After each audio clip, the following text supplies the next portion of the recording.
Good morning students. In this video I am going to discuss the importance terms and formula which is used in last chapter. मुझे ऐसा लगता है कि थोड़ा बहुत confusion students के मन में रहेगा, इसलिए मैंने वीडियो बनाया है। और इस वीडियो को देख के आपका सारा कन्फ्यूजन जो फर्स्ट चैप्टर था मीन वाला, मतलब जो स्टैटिस्टिक्स में हम मीन निकालने वाला चैप्टर है, उसके सारे कन्फ्यूजन हम इसमें दूर करेंगे। ठीक है, तो चलिए देखते हैं इसमें क्या है कि पहली बात, हम स्टैटिस्टिक्स में हमें एक डाटा दिया जाता है। उस डाटा को अभी तक जो हमने सीखा है उसमें मीन निकालना, उस डाटा का मीन निकालना होता है। ठीक है, और डाटा किस फॉर्म में रहता है, पहले ये देखो आप, डाटा रहता है, डाटा में दो चीज़ दिया रहेगा। ठीक है, क्या दिया रहेगा, पहला दिया रहेगा ऑब्जर्वेशन।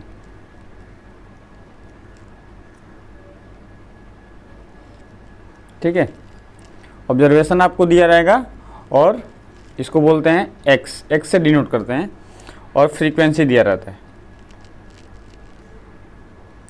सारे क्वेश्चन आप देखोगे तो इसमें दो चीज़ आपको दिया है, क्या दिया है, ऑब्जर्वेशन एंड फ्रीक्वेंसी। तो अब अगर इसको मैं बोलूं कि ये कैसा एक टेबल बनेगा, तो अगर मैं बोलूं कि मार्क्स ऑब्टेन बाई 10 स्टूडेंट्स, तो ये हो जाएगा एक्स एफ। ठीक है, अब 10 स्टूडेंट्स हैं तो मान लो 1 2 तो 1 3 हो गया, 4 7 3 10, ये 10 स्टूडेंट्स हो गए इसमें। ठीक है, और मार्क्स ऑब्टेन में अगर दिया है 50 65 75 85 ऐसा कुछ भी दिया है। ठीक है, तो ये हो गया ऑब्जर्वेशन। तो फ्रीक्वेंसी हमेशा नंबर ऑफ थिंग्स रहेगा। ठीक है, नंबर ऑफ थिंग्स मतलब number of students, number of house, number of something, मतलब जो भी रहेगा। फ्रीक्वेंसी का मतलब ही है कि जो एक बार आया, 2 बार आया, 4 बार आया, उसमें बहुत सारी चीज़ें, जैसे उसमें नाम जो है कॉमन है, जैसे घर, नंबर ऑफ घर 4 घर तो कॉमन है, वैसे स्टूडेंट्स कॉमन है, नंबर ऑफ स्टूडेंट्स। तो फ्रीक्वेंसी को हम बोलेंगे जो जहाँ पे नंबर्स ऑफ समथिंग हो, और ऑब्जर्वेशन होगा मार्क्स या कुछ भी। अब देखो यहाँ पे आप एक चीज़ देख रहे हो, यहाँ पे क्या देख रहे हो कि जो ऑब्जर्वेशन है वो एक ही डिजिट में है ना, एक ही डिजिट में सारे ऑब्जर्वेशन है, क्लास इंटरवल्स में नहीं है। ठीक है, तो एक ही डिजिट में है, तो यहाँ पे तो सीधे आपको दिख रहा है कि ऑब्जर्वेशन और फ्रीक्वेंसी दोनों एकदम, मतलब जो बोलते हैं ना मिड पॉइंट, जो क्लास इंटरवल होता है, क्लास इंटरवल क्या बोलते हैं, अगर यहाँ पे फ्रीक्वेंसी के जगह पे कुछ दिया होता कि 50 to 60 या 60 to 80, ऐसे अगर दिया होता तो आपको थोड़ा सा डिफ़िकल्टी होती है ना। तो ऑब्जर्वेशन, ये ऑब्जर्वेशन का सिंपलेस्ट फॉर्म ऊपर वाला है जो आपको मैंने अभी बताया। ठीक है, अब देखो फ्रीक्वेंसी तो हमेशा किसी भी कंडीशन में वैसे ही रहने वाली है। फ्रीक्वेंसी आपको नंबर ऑफ टर्म्स में दिया रहेगा, उस फ्रीक्वेंसी के लिए कोई क्लास इंटरवल्स नहीं होता।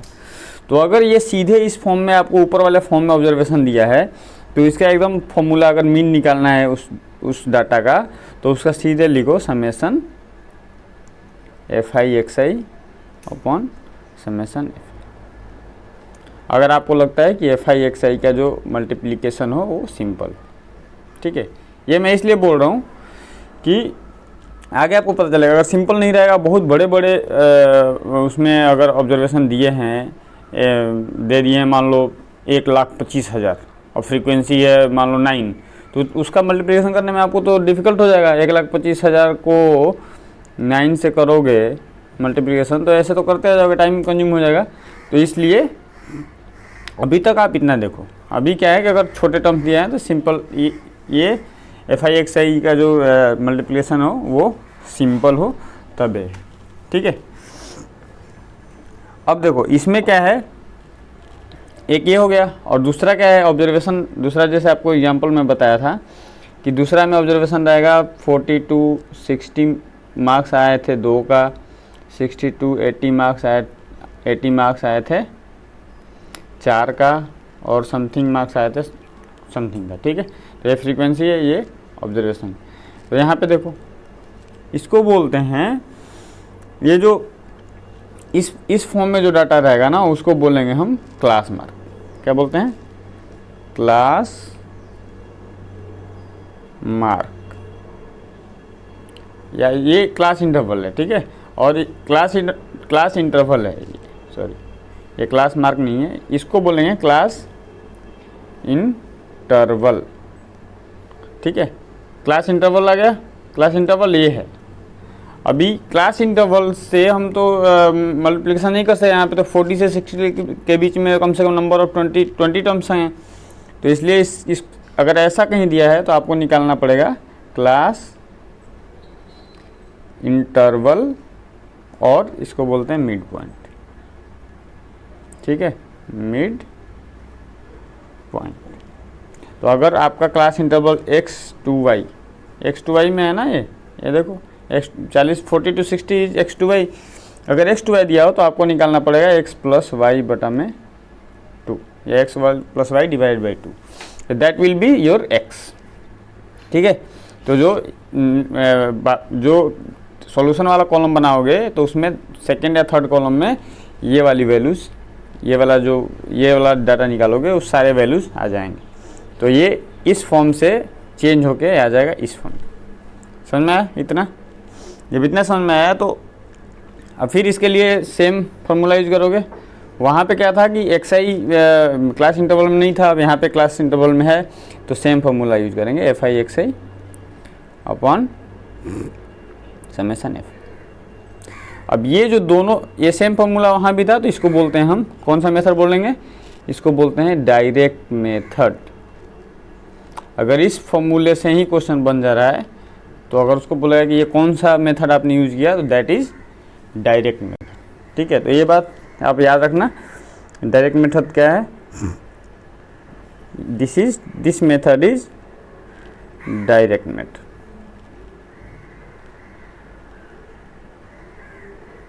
ठीक है, ये डायरेक्ट मेथड हो गया। अब हम चलेंगे इसके बाद, अब हमें बताओ, डायरेक्ट मेथड से जब सारे क्वेश्चन बन जाएंगे तो हमें इसके आगे मेथड की ज़रूरत ही नहीं होगी। लेकिन होता क्या है कि आपका जो फ्रीक्वेंसी का जो, जैसे मान लो एक फॉर्मूला देता हूँ या एक एग्जांपल देता हूँ, 20 to 40 है, इसमें है 25, 40 to 60 है, इसमें है 108, और 60 to 80 है, इसमें मैं दे दिया 15,506। ऐसा स्टूडेंट्स है, मान लो। स्टैटिस्टिक्स का कोई लिमिट नहीं है कि वो कैसा डाटा आपको दे, है ना, डाटा तो कैसा भी हो सकता है ना, हमें उसका मीन वैल्यू निकालना ही निकालना अगर ऐसा डाटा दे दे। तो अब आप देखो इसका क्लास ये इसका अगर मान लो आप वो निकालोगे मिड पॉइंट, तो ये आ जाएगा 30 आ जाएगा। तो 13 to 25 करोगे तब तो आपका जो FI XI निकालोगे तो उसमें तो 13 to 25 करना पड़ेगा। तो 13 to 25 भी तो छोटा डिफिकल्ट है, लेकिन इधर देखो, इधर कितना डिफिकल्ट हो जाएगा। तो ये बहुत ज़्यादा बाद में डिफ़िकल्ट हो जाएगा मल्टीप्लिकेशन। तो इससे बचने के लिए या इसको सिंप्लीफाई करने के लिए हमें एक मेथड दिया गया, दैट इज़ अज्यूम्ड। उस मेथड का नाम है अज्यूम्ड मीन मेथड। अगर आपने इससे पहले क्लास चैप्टर 14.1 के सारे वीडियोस देख लिए हैं तो आपको ये बहुत ही अच्छी तरह समझ में आ गया होगा। अगर नहीं देखे हैं तो मैं बोलूँगा कि पहले आप क्वेश्चन देख लो, उसके बाद इसको देख लो। अगर उसके बाद इसको देखोगे ना तो आपका सारे डाउट क्लियर हो जाएंगे, आप 1% भी डाउट आपके मन में नहीं रहेगा, ठीक है। तो इसमें क्या है, अज्यूम मीन मेथड को नाम से ही लग रहा है कि कुछ अज्यूम कर रहे हैं। तो हम अज्यूम क्या कर रहे हैं, हम अज्यूम ए कर रहे हैं। अब बोलोगे ये कौन सी बात हुई कि ए अज्यूम कर रहे हैं, ये कहाँ से आई। आप सिंपल सा क्वेश्चन है, ए कहाँ से आई। तो जैसे कि मैं बताया था कि किसी भी क्वेश्चन करने से पहले आप एक ऐसा टेबल बनाते हो जिसमें जो डाटा दिए हैं वो लेफ्ट साइड में रहते हैं और आगे हम कुछ ना कुछ निकालते रहते हैं ना। तो इसमें अगर आप देखोगे, मैं इस डाटा की बात करूं जो मैंने ऊपर लिखा हुआ है, तो यहाँ पे तो क्लास इंटरवल आ जाएगा 20 to 40, 40 to 60, और ये मान लो यहाँ पे फ्रीक्वेंसी आ गया, यहाँ पे फ्रीक्वेंसी आ गया।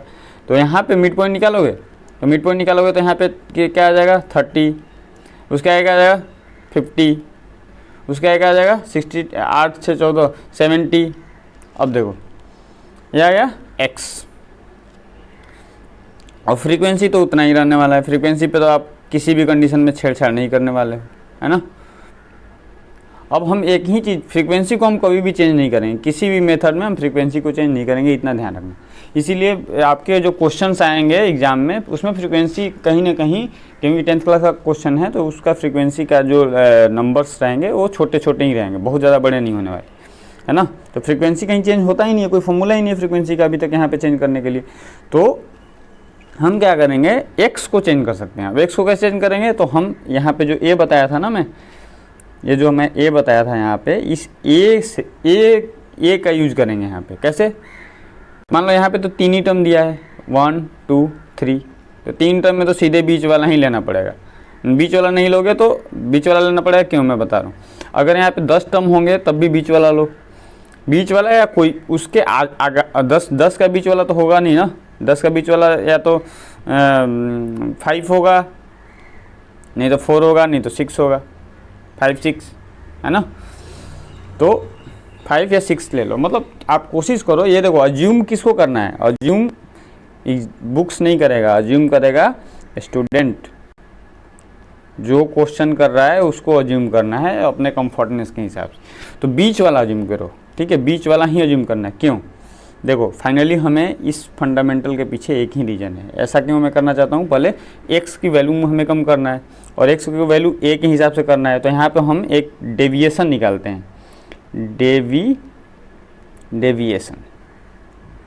डेविएशन को बोलते हैं डी आई, ठीक है। बहुत सारे क्वेश्चन में मैंने ये यूज किया था, तो मुझे लगा कि ये सब चीज़ें फंडामेंटल क्लियर कर दूँ। तो डी आई निकालते हैं। तो डी आई इक्वल टू क्या होता है, जो डी आई इक्वल टू होता है वो होता है एक्स आई माइनस ए।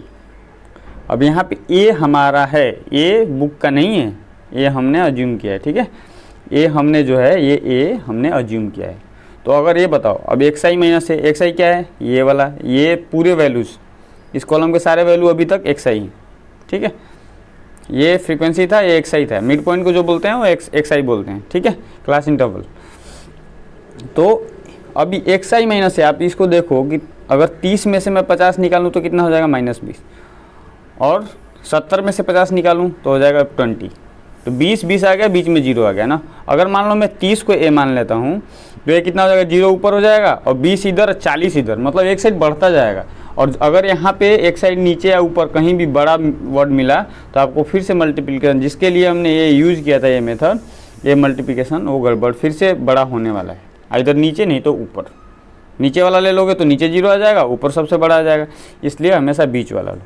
तो यहाँ पे जो स्टेप डेविएशन में जो डेविएशन है उसको निकालने के लिए हमने क्या किया, हमने डी आई निकाला, ठीक, क्या निकाला हमने, निकाला डी आई इज डेविएशन, ठीक है। और ए क्या है, अज्यूम, ए इज अज्यूम, ए हमारा स्टूडेंट्स का खुद का। अब देखो इसके बाद क्या होगा, अब टेबल कैसा होगा, अब मैं बताता हूँ। आपका टेबल हो जाएगा, पहले में आ जाएगा क्या, क्लास, ये हो जाएगा क्लास इंटरवल, पहले आ जाएगा आप टेबल में क्लास इंटरवल, ठीक है, ये x2y के फॉर्म में रहेगा। उसके बाद फ्रीक्वेंसी, ये कुछ डाटा रहेगा। उसके बाद आप निकालोगे मिड पॉइंट, ये हो जाएगा x + y/2। उसके बाद आप निकालोगे डी आई, तो डी आई इक्वल टू क्या था, एक्स आई माइनस ए, ठीक है। एक्स आई माइनस ए निकालोगे तो तो ये जो वैल्यू थे इसके नीचे वाले सारे वैल्यू, वो यहाँ पे छोटे टर्म में, अगर नंबर्स बड़े थे तो नंबर्स थोड़ा छोटे हो जाएंगे, ठीक है। और यहाँ पे अब क्या निकालोगे, यहाँ पे अब मल्टीप्लाई करोगे एफ से एफ आई डी आई, तो यहाँ पे जो नेक्स्ट होगा एफ आई डी आई, ठीक है। और ऐसे निकालने के बाद आप हमेशा क्या करोगे, नीचे जो ऐड करने वाला कॉलम होगा that will B summation F, और लास्ट वाला समेसन एफ आई डी आई। अगर डी आई तक जा रहा है तो एफ आई डी आई, ठीक है। ये फॉर्मूला यूज कर रहे हो तो एफ आई डी आई, इससे पहले वाला में एफ आई एक्स आई ही था, है ना। तो ये यूज करने के बाद अब देखो, अब इसके लिए तो फॉर्मूला थोड़ा चेंज हो जाएगा, क्योंकि आपने अजम्पशन किया है ना, अज्यूम। तो इस फॉर्मूले को बोलते हैं अज्यूम्ड मीन मेथड। तो इसको कौन सा मेथड बोलेंगे हम, इसको बोलेंगे अज्यूम्ड मीन मेथड, ठीक है। इसमें क्या होता है, डी आई और ए आई सॉरी डी आई और ए, ये दो चीज़ें हमें निकालनी होती है, ये हमें एज्यूम करना होता है, ठीक है। और इसका फॉर्मूला क्या है, इसका फॉर्मूला मैंने फर्स्ट वीडियो में इंट्रोडक्शन वाले में प्रूव भी किया है। तो इसका फॉर्मूला है मॉड एक्स इक्वल टू, ये होता है A plus summation F I D I upon summation. अब कॉलम में एफ आई डी आई क्यों निकालना है आपको तो दिख गया, ये दोनों यहाँ पे यूज होने वाले हैं, ठीक है। कॉमन में ये दोनों यहाँ पे यूज होने वाले हैं। तो ये हो गया आपका अज्यूम मेथड का फॉर्मूला। डी आई तक क्यों पहुँचे, क्योंकि डाटा बड़े थे, ठीक है। अब इससे भी अच्छा अगर इलाबोरेशन चाहिए तो आई डोंट थिंक कि कुछ और भी कर सकता हूँ, बट कोशिश कर रहा हूँ कि आपको जितना हो सके उतना समझ में आ जाए। अब देखो, अब मैं क्या देख रहा हूँ, अब मैं देख रहा हूँ कि सबसे पहले क्या हमारा डाटा था x टू y, उसके बाद फ्रीक्वेंसी, उसके बाद x plus y by two, ये क्या था, ये था, इसको बोलेंगे class interval, class interval C I, ये है फ्रीक्वेंसी, ये है x, ठीक है। अब हमने क्या निकाल दिया था, D I equal to X I minus A, ठीक है। अब यहाँ पे भी कुछ डाटा मिल गया। अब हम क्या देख रहे हैं, फ्रीक्वेंसी तो हम चेंज कर ही नहीं सकते, जैसे पहले ही बोला हूँ। अब हम देख रहे हैं कि ये भी बड़ा है, अब डी आई निकालने के बाद भी बड़ा है, तो अब क्या करें, फिर से कैलकुलेशन दिक्कत आएगी। तब हमें नेक्स्ट जो मेथड इसके बाद हमें वो होता है इंट्रोड्यूस करते हैं, that is step deviation method. Step deviation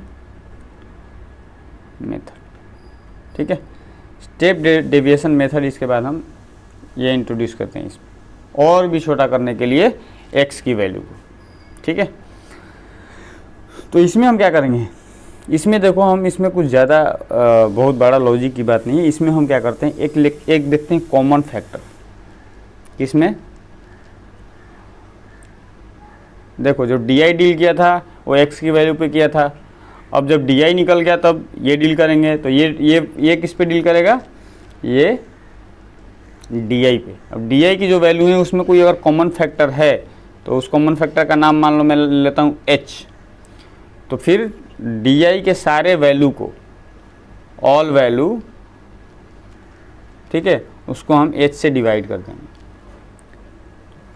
h से ऑल वैल्यू को सेपरेटली h से डिवाइड करके एक कॉलम बनाएंगे आगे, तो वो उस कॉलम का नाम होगा यू आई। तो यू आई इक्वल टू क्या हो जाएगा, डी आई अपॉन एच लिख लो, या X I minus A upon H. D I equal to X I होता है ना, ये अब ये कर लोगे ना, ये तभी अप्लीकेबल है जब उसमें कॉमन फैक्टर हो। ये बात ध्यान देंगे, जैसे जो मैं बता रहा हूँ ये होता है जनरली, ये कॉमन फैक्टर आता है। जैसे कुछ ऐसे आता है, डी आई का वैल्यू कैसे आता है, 20, 10, 0, 10, 20, इसमें आप देख रहे हो 10 कॉमन फैक्टर है। तो एच इक्वल टू एच भी जो है ना, वो हमारा एच क्या है, कॉमन फैक्टर है, वो हमें ही खुद ही देखना है, बुक नहीं बोलता है, बुक में कुछ नहीं बोलेगा कि तुम ले लो, हमें खुद देखना है। तो यहाँ पे 10 कॉमन फैक्टर है, तो अगर मैं 10 से डिवाइड करूँगा तो 2, 1, 0, 1, 2, कितना सिंपल आ गया, यह आ गया, बहुत ईजी हो गया। या कुछ आएगा 25, 20, 15, 5, 0 और नीचे भी ऐसे बढ़ता जाएगा। तो यहाँ पे क्या कॉमन फैक्टर हो जाएगा, 5 हो जाएगा। तो ये हो जाएगा 5, 4, 3, 1, 0, तो ये काफ़ी कम हो जाता है ना। तो इसलिए यहाँ पे यू आई जो इंट्रोड्यूस हुआ उसका फंडा ही है कि डी आई की वैल्यूज़ थोड़ा बड़ी थी, कैलकुलेशन थोड़ा डिफिकल्ट हो रहा था, तो इसलिए हमने यहाँ पे क्या इंट्रोड्यूस कर दिया, यहाँ पे हमने इंट्रोड्यूस किया यू आई, ठीक है। अब जब यू आई निकाल लोगे तो आपका जो टेबल बनेगा कैसे बनेगा, फिर से एक बार टेबल देखेंगे, class interval, frequency, mid point, D I equal to X I minus A, उसके बाद बनेगा डी आई के बाद क्या बनेगा, U I equal to D I upon H, और यहाँ पे हो जाएगा एफ आई यू आई। देखो सबसे पहले हमने इससे इसे मल्टीप्लाई किया था फर्स्ट मेथड में, डायरेक्ट मेथड में, उसके बाद हमने इससे इसे किया, ठीक है, अज्यूम्ड मेथड, और उसके बाद अब मैं इससे और इससे कर रहा हूँ सॉरी, इससे और इससे कर रहा हूँ, और उसका वैल्यू यहाँ लिख रहा हूँ। उसका वैल्यू यहाँ लिख रहा हूँ, ठीक है। और ये करके इसको नीचे यहाँ पे समेसन ऐड करेंगे।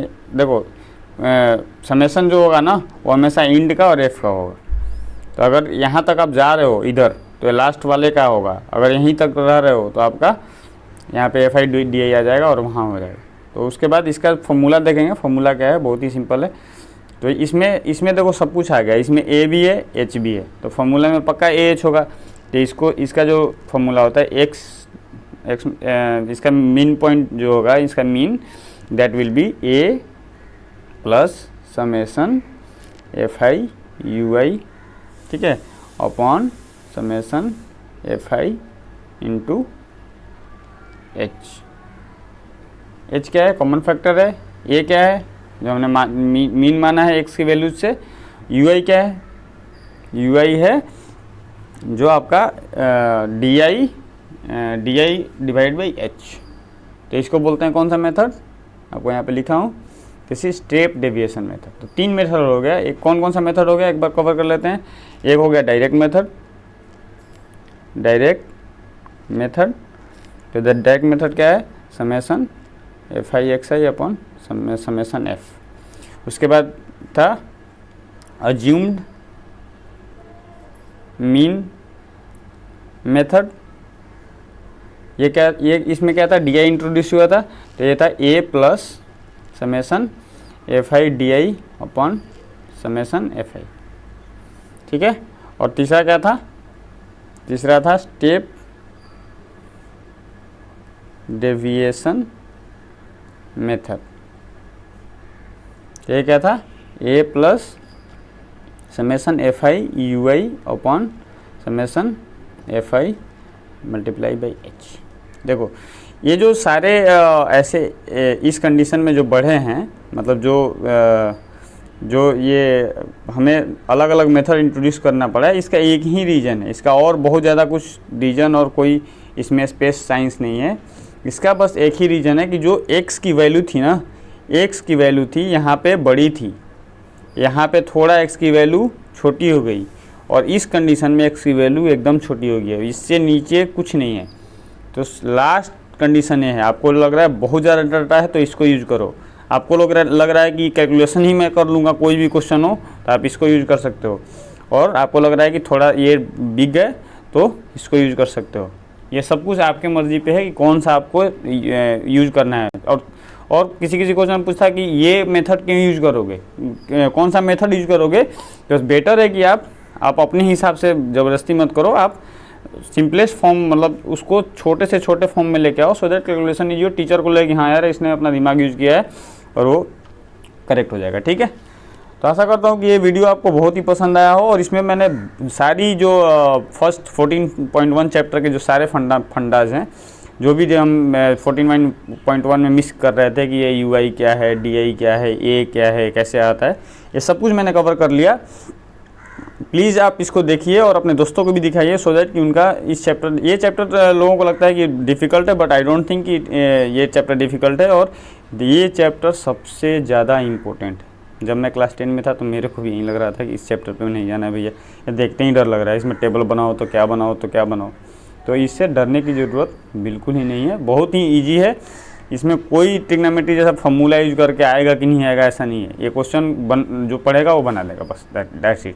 और ये क्वेश्चन आपको डिफरेंस पैदा करेगा आपके एग्जाम मार्क्स में, ठीक है। तो नेक्स्ट वीडियो में हम मोड को कवर करेंगे, मोड क्या होता है और उसका फंडा क्या है, उसके बाद उसका चैप्टर सारे कवर करेंगे, और ऐसे मीडियन पे चलेंगे, ठीक है। तब तक के लिए be safe, be happy and thank you.